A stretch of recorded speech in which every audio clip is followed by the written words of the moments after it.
오늘은 히브리서 4장 1절에서 13절까지 말씀입니다.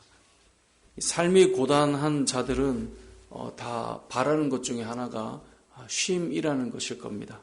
하루를 힘들게 살아내다 보면 이제 저녁이 되면 쉬고 싶다 이런 생각이 들지 않겠습니까? 아마 저도 여러분도 그럴 겁니다. 하루를 보내고 밤에 이렇게 누우면 몸이 쫙 녹는 느낌이 들잖아요.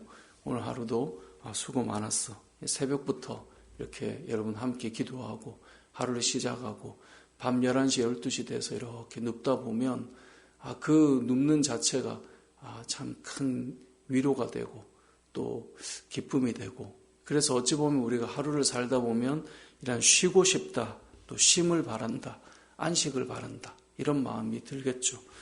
오늘 본문에 나오는 이 내용이 그와 같은데요. 가나안 땅을 바라보며 광야의 여정을 걷는 이스라엘 백성들도 뭘 가장 기대했을까요? 가나안 땅으로 들어가서 이제 좀 이렇게 광야를 걷지 않고 좀 정착하여서 안식하고 싶다. 이것이 이스라엘 백성들이 가졌던 마음일 것입니다. 그 이스라엘 백성들과 마찬가지로 이 땅을 살아가는 그리스도인들도 순례길을 걸을 때 안식의 땅으로 들어가고 싶다. 하나님 나라로 들어갈 그때를 바라보고 소망하는 것, 그것이 모든 믿음의 사람들의 마음이겠죠. 특별히 핍박이 가득했던 초대교회 성도라면 더더욱 그랬을 것입니다. 안식할 그때를 바라보며 믿음을 지키고 순례길을 걷는 삶. 오늘 본문과 어제 본문의 내용을 연결해 보면 그런데요. 어제 본문의 내용이 무엇이었습니까? 하나님 말씀을 주셨고 안식의 땅으로 인도해 갔지만 이들의 마음이 완고해서 하나님의 말씀을 받아들이지 않아서 어떻게 됩니까? 어제 본문 19절인데요. 3장 19절 이렇게 되어 있습니다. 이로 보건대 그들이 믿지 아니함으로 능히 들어가지 못한 것이라. 그들이 안식을 기대했지만 하나님의 말씀을 받아들이지 않고 불순종하여서 그들이 받아들이지 않음으로, 믿지 않음으로 그 안식의 땅으로 못 들어갔다는 거예요. 자, 그러면서 오늘 본문 4장 1절에 그러므로 우리는 두려워할지니, 그래서 우리는 누구입니까? 이스라엘 백성이 아니라 초대교회의 믿음의 성도들이죠. 우리도 두려워할지니, 무엇을 두려워합니까? 그의 안식에 들어갈 약속은 남아있을지라도, 약속은 우리도 받았어요. 하지만 너희 중에는 혹 이르지 못할 자가 있을까 함이라. 그러니까 구약의 이스라엘 백성이 하나님께서 약속하셔서 가나안 땅으로 가고 있지만 마음이 완고하고 말씀을 받아들이지 않아서, 믿음으로 받아들이지 않아서 들어가지 못한 것처럼 우리도 두려워해야 될 게 뭐냐? 하나님께서는 우리를 하나님 나라로 인도할 것을 약속하셨지만 우리 역시 그 안식에 들어가지 못할 수 있다는 거예요. 2절에 보면 그들과 같이, 이 그들은 이스라엘 백성들이에요. 그들과 같이 우리도 복음 전함을 받은 자이나, 우리도 복음을 받았다는 거예요. 그들은 가나안 땅이고 우리는 하나님 나라인데 우리도 복음을 받았지만 들은 바 그 말씀이 그들에게 유익하지 못했죠. 왜냐하면 믿지 않았으니까 그것이 유익함으로 작용 못해서 가나안으로 못 들어간 것처럼 듣는 자가 믿음과 결부시키지 아니함이라. 우리 역시 믿음으로 이것을 받아들이지 않으면 우리 역시 안식을 누리지 못하게 될 수 있다. 그것을 두려워하라라는 것입니다. 이 땅을 살아가는 성도들도 마찬가지입니다. 이 시대를 살아가는 그리스도인들도 하나님 나라에 대한 약속을 받은 자들이지만 그 약속을 받았으나 우리가 마음이 완고해서 믿음으로 하나님의 말씀을 받아들이지 못할 때 우리에게 영원한 안식과 쉼, 이 땅에 이 시대에도 그리스도인들 나름 고단함이 있지 않겠습니까? 그 고단하고 힘든 가운데 하나님의 말씀을 따라 걸어가야 되는데 우리 역시 하나님의 그 약속하신 안식에 들어가기에 힘을 써야 된다는 거예요. 그래서 11절 말씀에 보면 그러므로 우리가 저 안식에 들어가기를 힘쓸지니 이는 누구든지 저 순종하지 아니하는 본에 빠지지 않게 하려 함이라. 하나님께서 약속을 주셨고 이 시대에 여전히 믿음을 방해하는 요소들 속에 하나님을 바라보고 믿음으로 살아가는 그 삶, 그렇게 우리가 구약시대와 또 초대교회 성도들을 바라보며 우리 역시 안식에 들어가기를 힘쓰는 삶이 필요하다라고 말씀하고 있는 것이죠. 특별히 신앙생활을 하다 보면 인본주의로 흘러가는 경우들이 있습니다. 이 고난과 핍박이 있으면 그럴 수도 있지, 하나님이 이해해 주셔야지 그런 생각을 하게 되죠. 초대교회 성도들 그런 마음 가지지 않았을까요?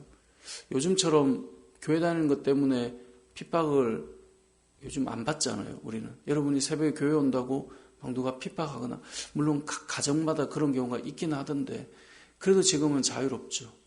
근데 초대교회 성도들은 어떻습니까? 얼마나 많이 핍박을 받았습니까?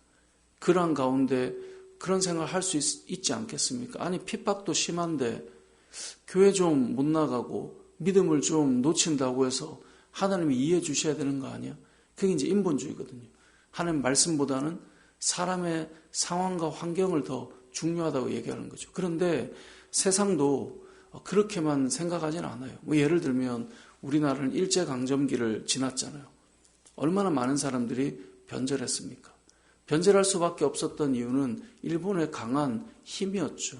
그리고 변절할 수밖에 없었던 이유는 이제 이러한 고통과 두려움 속에서 나도 좀 살자라고 말하는 사람들이 있었죠.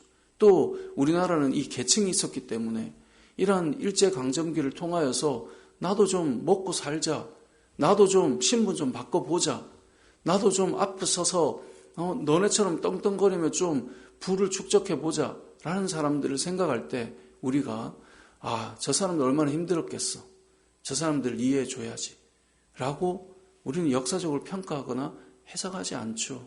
그 시대에 그래도 얼마나 어려운 시대를 보냈습니까? 그래도 그들에 대해서 우리가 평가를 할 때 지켜왔던 사람들, 나라를 생각했던 사람들, 희생했던 사람들을 중심으로 우리는 어떻게 살아야 되는가를 이야기하죠. 만일 고단하고 힘겨운 것이 우리의 삶의 모든 것의 이유가 되어버린다면 우리가 지켜야 할 것이 무엇인가라는 것은 다 사라져버리고 말 것입니다. 이 세상에서도 힘겨운 그 시대 속에 무엇이 가치인가를 말하는 것처럼 신앙도 똑같습니다. 물론 하나님께서 우리를 긍휼히 여겨주시지만 그럼에도 불구하고 우리가 말씀을 대할 때 신앙생활 하나님께서 아니 힘든데 이렇게 하는 게 왜 문제 삼으셔, 다 받아주셔야지 라는 것은 아니라는 거예요. 초대교회 당시에도 안식에 들어가기 위해 이들이 믿음을 지키며 힘썼던 그런 신앙의 삶들이 있었다는 거죠. 그러면서 오늘 본문의 마지막 13절이 뭐라고 표현합니까? 지으신 것이 하나도 그 앞에 나타나지 않음이 없고 우리의 결산을 받으실 이의 눈앞에 만물이 벌거벗은 것 같이 드러나게 될 것이다. 여러분, 우리가 하나님 앞에 서게 될 때는 모든 것이 다 드러나게 될 때가 옵니다. 사람의 눈은 속일 수 있어요. 내가 그럴듯한 사람인 것처럼 보여줄 수 있어요. 내가 교회 좀 다니면서 내가 이런 사람이야 라고 보여줄 수는 있어요. 하지만 우리의 믿음의 그 중심과 그 상태는 결국은 다 드러날 때가 온다라는 거예요. 신앙을 지킨다는 이유로 핍박과 죽음이 난무하던 초대교회 성도들에게 그래도 믿음을 지키라 이 말이 가혹하게 들릴지 모르지만 안식의 때를 바라보며 모든 것이 드러날 때가 온다라는 거예요. 다 하나님 앞에 벌거벗은 것처럼 다 나타날 때가 오기 때문에 믿음을 그래도 지키며 살아야 된다라고 말하고 있는 거예요. 북한 선교사님의 이제 편지가 이렇게 한 번씩 오는데 요즘에는 북한을 워낙 많이 미화시켜 놓은 시대이기 때문에 이 북한에 대한 생각이 많이 이렇게 기도하는 마음들이 사라져가고 있지만 그 선교사님의 편지를 보면 여전히 예수를 믿는다는 이유로 수많은 사람들이 목숨을 잃고 있고 또 끌려가서 고통을 당하는 이야기를 들을 때 참 그 상황 속에 저들이 믿음을 지킨다는 것 얼마나 어려울까. 어찌 보면 선교사님 입장에도 힘들고 어려우니 잠시 믿음은 내려놓으시죠. 왜냐하면 좀 살아야 되니까. 이런 마음을 그들에게 말하고 싶은 인간적인 마음이 왜 없겠어요? 그런데도 그들에게 독려하는 것이 무엇일까요? 힘들지만 고단하지만 믿음을 지키기를 바란다라고 격려하거든요. 이 시대에도 믿음을 지키며 살아가는 성도들, 저와 여러분에게 오늘 본문은 동일하게 말씀하고 있는 것입니다. 우리가 안식을 다 사모하고 있습니다. 4장 1절부터 13절을 보면 안식이라는 단어가 참 많이 나와요. 믿음으로 살아갈 때 우리는 늘 좀 때로는 고단하다, 때로는 좀 쉬고 싶다, 이런 마음이 우리에겐 찾아오죠. 그러한 때 하나님께서 말씀하세요. 맞아. 그 안식에 들어가기까지 믿음을 잘 지키며 걸어가기를 원한다.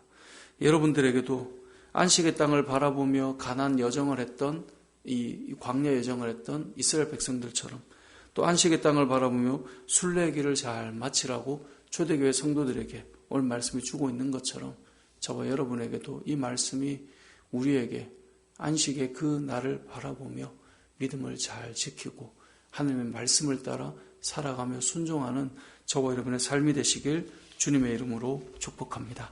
아멘.